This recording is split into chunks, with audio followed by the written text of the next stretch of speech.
Welcome to Belly Dance Alchemy, a captivating blend of the best elements of career and professional development and the magic of belly dance. I'm your host, Kelly Nottingham. Ready to make your day job sparkle and your dance life grow in new and inspiring ways? Well, let's see what we can brew up. Hi, listeners. I hope you enjoy the content that you get here on the podcast. And I have a favor to ask. I'm trying to expand the reach of the podcast to new listeners. So there are two ways that you can help me to do that because I can't do it by myself. If you would, please share this podcast with family and friends who you think would enjoy it. And if you would, write a review about the podcast wherever you get your podcasts. It really does help to have reviews on the podcast so that other people can see that someone gets something out of it. So if you're feeling like doing something nice today, I would really appreciate your help. All right, on with the show. Home renovation shows can be kind of addictive. My favorite kind are the ones where the clients have completely unrealistic expectations of how much house their money can buy. Also, Canada? I don't know how you calculate salaries, but Canadians on those shows are like, yeah, we're looking for a house, and I'm a school teacher, and my spouse is also a school teacher, and our budget is somehow $900,000. What? How much do you pay people, Canada? Anyway, it's always fascinating to watch how the hosts of these shows use different influencing techniques to shift the client's mindset toward a home that's going to suit their needs and their budgets. My very favorite way, when the host gets the client's wish list, shows them a home that is exactly what they're looking for, and then crushes their dreams by telling them this dream house is 4 times what they can afford. It's so sadistic, and I don't know what it says about all of us who watch these shows and get great joy out of that, but somehow it's just really satisfying to watch. The host then talks to the clients about what the clients need and want in a home, asking lots of questions, and they use some of these influencing techniques we'll be talking about in this episode to get the clients into a home that will work for them and that the clients are really happy with. The goal for the show host is to get the clients to shift over to another way of thinking about their dream home, that maybe they don't need all the bells and whistles that they thought they did, or that their needs can be met in a different way. The thing is, companies and anyone trying to market to you use influencing techniques all the time on you. Trust me, once you start looking for ways that people and companies try to influence you, you can't unsee it. Now, this is way more subtle than the so-called social media influencers who are really obvious in trying to market and sell products through this super curated online social media presence. Like, you want to live a fancy life like I do? Then take this vitamin and wear these pants. Really, that's just direct marketing and selling and not really influencing like we'll be discussing today. So before we jump into my 3-step influencing model, let's go over some key points to keep in mind. Influence is not manipulating or coercing or tricking people. Influence is persuading someone to an idea or perspective to get their commitment and support. Influence is getting people to want to do what you want them to do. Influence is based in integrity, trust, and empathy. Now, there are several ways to influence, directly and indirectly. Indirectly is modeling the behaviors and influencing other people to help persuade that key person that you're trying to influence, or maybe rewarding the mindsets or behaviors you want through reinforcement mechanisms. We'll talk about that a little bit further. Now, those are indirect ways to influence. Direct influence is communicating with the person we want to influence directly to move them from perspective A to perspective B. So today we're focusing on that direct type of influence. So let's jump in with my 3-step influencing model. Step number 1. Know where they are. If your goal is to bring someone over to your way of thinking, to encourage someone to want to do what you want them to do, you have to know where their starting point is. You can't give someone directions to your house by just telling them the address over and over and over again. You have to think about where they're starting from and how they need to drive from their perspective to get to your home. Well, influencing works exactly the same way. Now, this brings us to a big truth in this episode. In order to influence somebody, you have to meet them where they are. Now, what do I mean by where they are? Well, it includes things like their mindset and beliefs, their opinions, what they care about or value, their motivations, and the reinforcements for their mindset. In other words, how are they rewarded for keeping that mindset? Now, that's a whole lot of stuff to understand. So let's start with this question. How did they get to where they are? Well, the same way all of us do. Through our education, both formal and informal, our experiences, and what we tell ourselves about the world around us. Maybe their experiences or education about your perspective were negative. Maybe they had a bad experience in the past, or they've been told by people they trust that your perspective is wrong and theirs is right. Maybe they've never been exposed to your perspective, but what they understand about it butts heads with what they already believe or understand or value. Now, if that's the case, then studying where they're coming from may take some extra work. But until you're able, at least on some level, to understand what that person's perspective is, you're not going to be able to influence them effectively. You won't be able to get them from their perspective to yours. Now, trying to understand their viewpoint doesn't mean you have to agree with it. You may think that their idea is horrible and disgusting and literally everything that's wrong with the world. But at this phase, that doesn't matter. You're just trying to see what they see from their viewpoint. You're putting yourself in their shoes. This process can take some imagination and, frankly, letting go of a lot of our own beliefs and ideas, at least temporarily. For this to work, we have to be curious and judgment-free. It takes asking a lot of questions, and it takes a lot of listening to understand. Now, those things I mentioned, mindset, beliefs, opinions, what they value, their motivations, many of those are deeply held for all of us. Sometimes they're so deeply held that even questioning them seems impossible or causes a ton of resistance to pop up. But if we don't even know what the other perspectives are or why other people support other ideas, we can't find any way forward to influence. Now, one big challenge that comes up is that sometimes we get so focused on their wrongness, on the difference between our opinions, that we can't make headway to move ourselves forward to a solution. We basically cross our arms and plop down in the middle of our idea, and we refuse to even listen to someone else's ideas, and our ability then to influence comes to a grinding halt. Because influence isn't yelling at someone until they give in. It's getting them to voluntarily shift their perspective. Now, I touched on this in a recent video that built on the recent conflict resolution podcast episode. I'm going to link to that video in the show description so you can check out that video if you're interested, because frankly, conflict and influence are very closely related. Oh, yes, they are. So let's look at a home buying example here. Let's say that you and your roommate or spouse are looking to buy a home.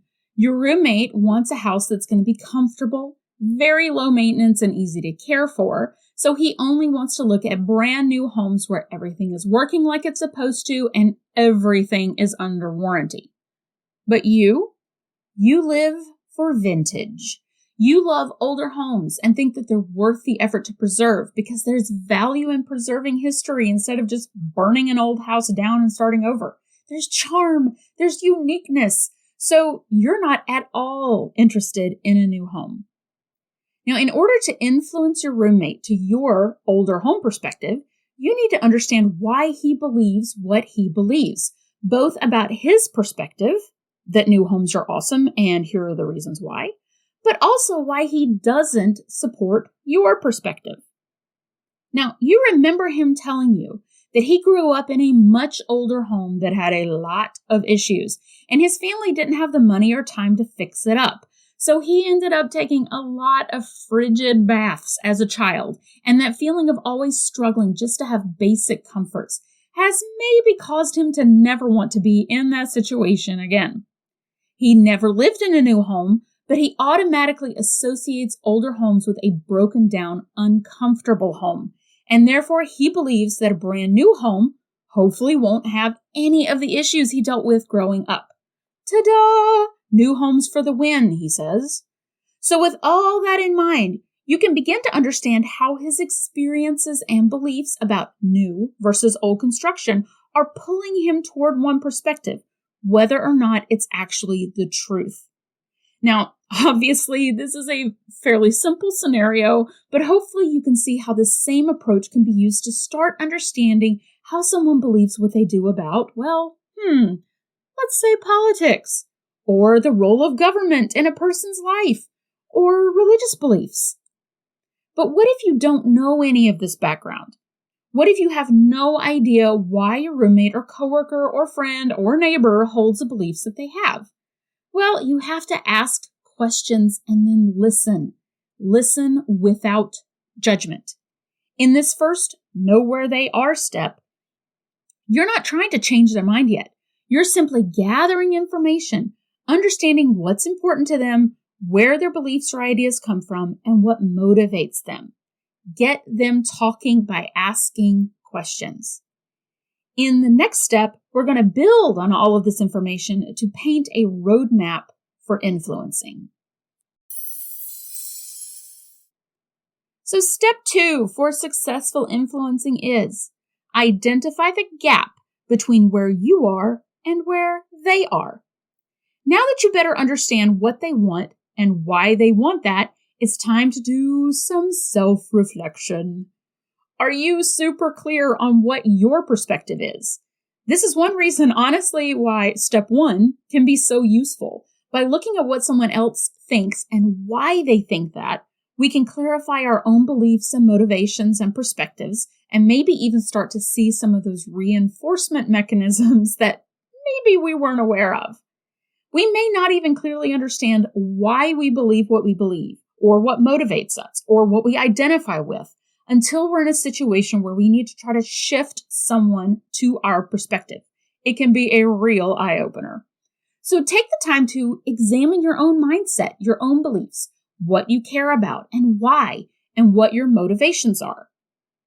Now listen to your own perspective again without judgment.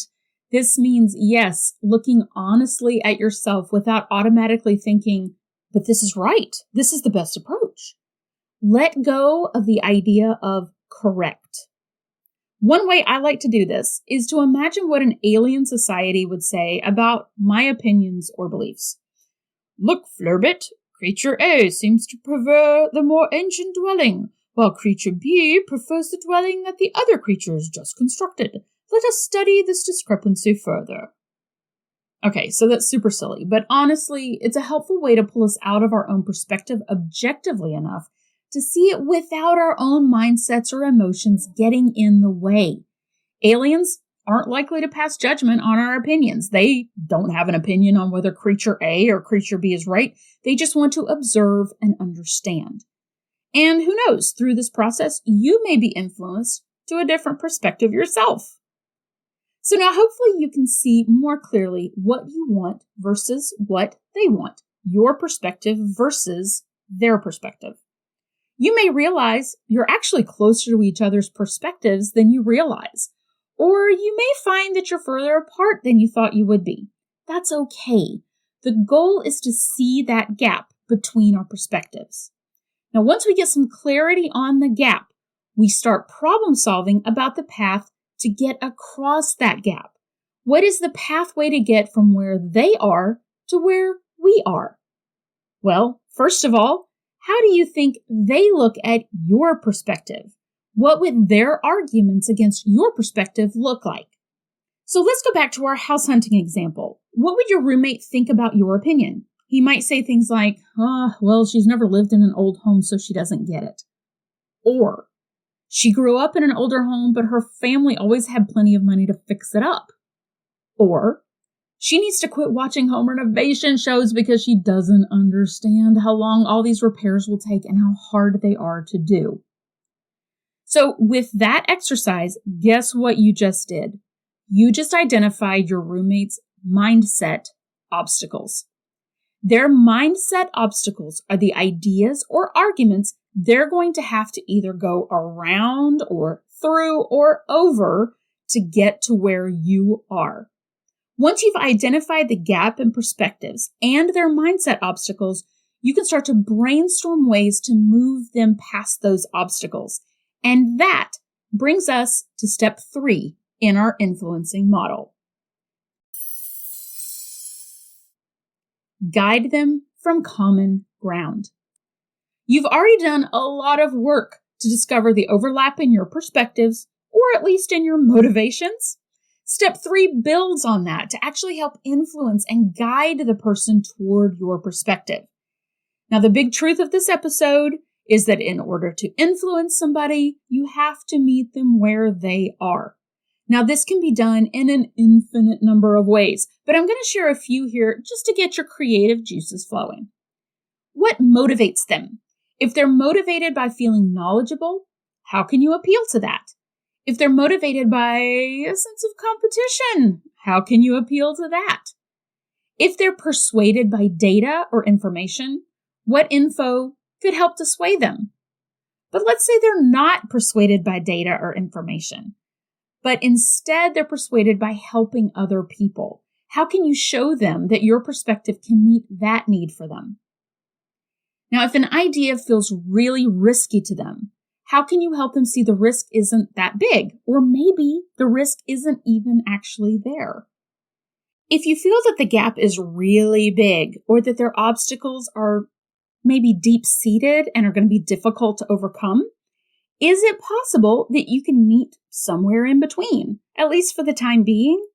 Because just like guiding someone on a path from their home to your home, you can break the journey into segments so they don't get lost.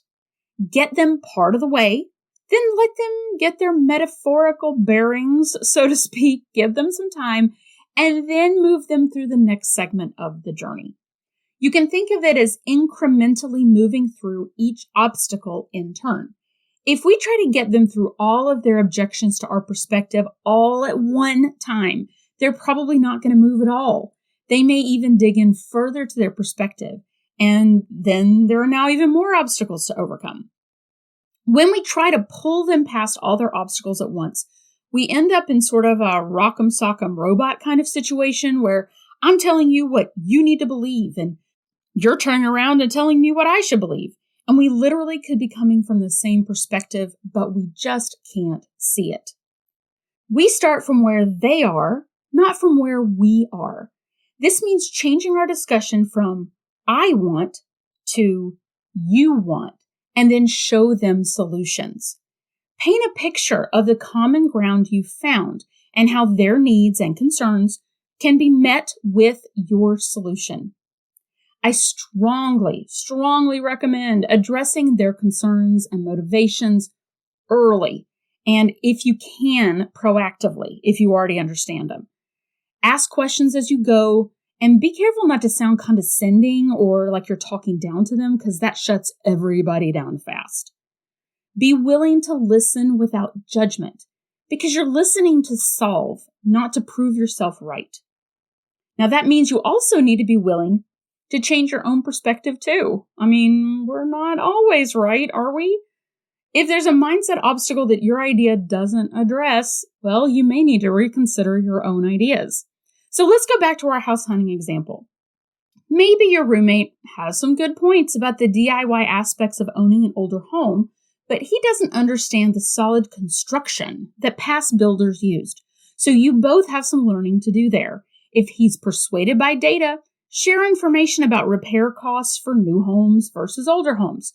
Address his concerns about DIY repairs on an older home directly, and juxtapose that with concerns about new construction. I think you get the idea. Now, if they're having to overcome a lot of mindset obstacles or some really big ones, understand that they will need to come along at their own speed, not yours. This can be so hard, especially if you're not a patient person. They are going to need some time to process, to let the ideas and solutions that you've shared with them kind of melt away their obstacles bit by bit. Be patient. Be open to answering questions. Be supportive. Sometimes changing perspectives can mean a change of identity or of those reinforcement mechanisms. So, for example, if their social community is staunchly of the same opinion that they are, that's going to take some time for them and some real effort to move away from that opinion. Now, once you get a feeling that progress is being made, then it's time to rinse and repeat until you both find mutually satisfying common ground. All right, so those are the 3 steps to influencing successfully. Know where they are, identify the gap between where you are and where they are, and then guide them from common ground. All right, with that being said, it's time to take this one for a final spin. This next week, find someone to influence about something. Anything. Why your favorite TV show is something they'll enjoy too. Practice understanding someone else's mindsets, motivations, values, and reinforcement mechanisms, and how you can bridge the gap between their mindset and yours. How can you meet them where they are with their love for sappy rom-coms and show them how their needs might be met with your action thrillers? Whatever you decide to influence them on, have some fun with it. It's amazing what we can learn about others and ourselves. All right, that's it for this episode. Thanks for sharing this podcast and for your podcast reviews. It is greatly appreciated. Talk to you all soon. Bye. If the pandemic lockdown has made you aware of some major changes you want to make in your career or dance life, I can help. Maybe you realize you hate your current job, or that you're holding yourself back from making a big life change that deep down you really want. Now is the time to start building momentum for the future. I've spent my career in professional development and training at Fortune 100 companies, leading training initiatives and coaching people from frontline employees to executive-level leaders to improve their relationship to their work, their colleagues, and themselves.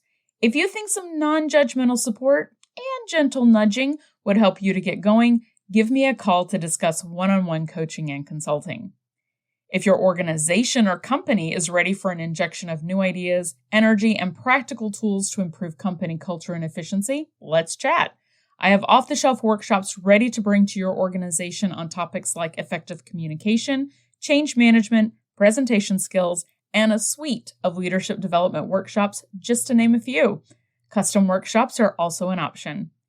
For a 30-minute complimentary consultation, email me at bellydancealchemypodcast@gmail.com, go to bellydancealchemy.org, or reach out to me on LinkedIn or via the links in the podcast notes so we can see if I'm a good fit for your needs. Well, thanks for listening.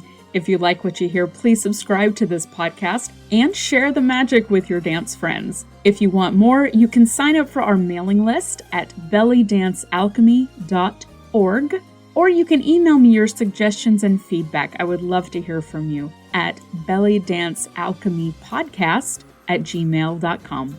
Bye.